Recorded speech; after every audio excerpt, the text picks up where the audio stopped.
Back to another an episode on how to save some money. So I picked up these fire barrels from my local pawn shop. They used to be an auto body shop, and these barrels have been sitting there for years. They weren't doing anything with them. I asked them what they were doing with them. They said nothing. I asked them how much. They said free. So I loaded my little trailer, grabbed all six, and I'm going to turn them into fire barrels. It's a pretty simple project.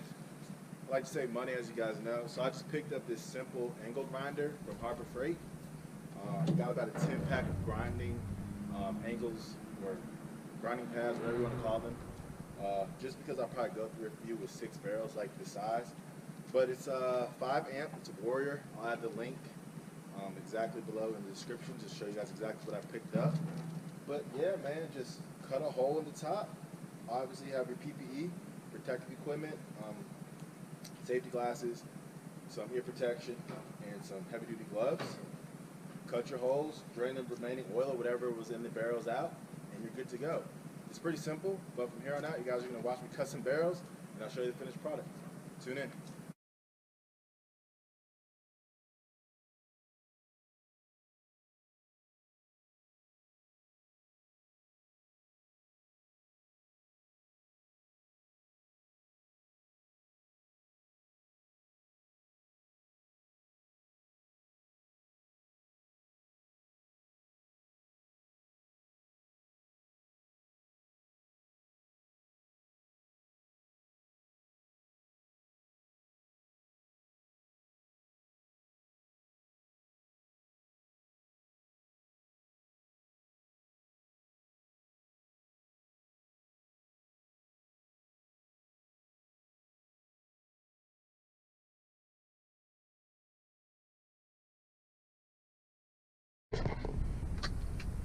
So after you cut the top off, this is pretty much what you get, a big old empty barrel. I just, even though oil and water don't mix, I still just like to spray mine down, see a little bit any like sediment that's left over out, and then just keep a nice bucket. You can take the bucket to your local AutoZone or like Advanced Auto Parts and they'll dispose of the oil for free. Just make sure do not dump it down the drain or anything like sewer or septic. It's just really bad for the environment and bad for the system. But this is going to be a standard burn barrel, so I'm just going to cut a small air pocket in the bottom along all four sides just to get air to ventilate.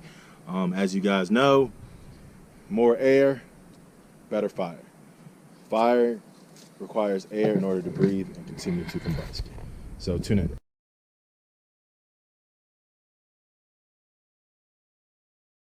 So as you guys can see, I just cut some small rectangles in the bottom of this one, and then on this side too.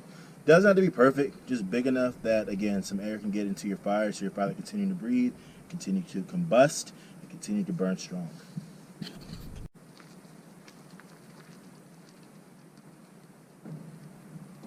So yeah guys, that's pretty much it for today.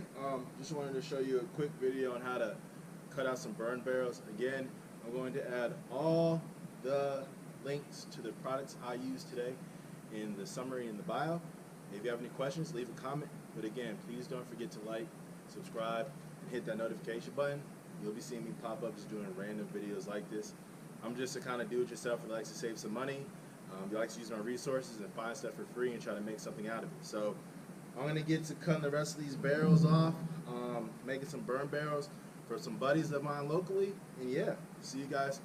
See you guys later. Stay tuned for more. Take care.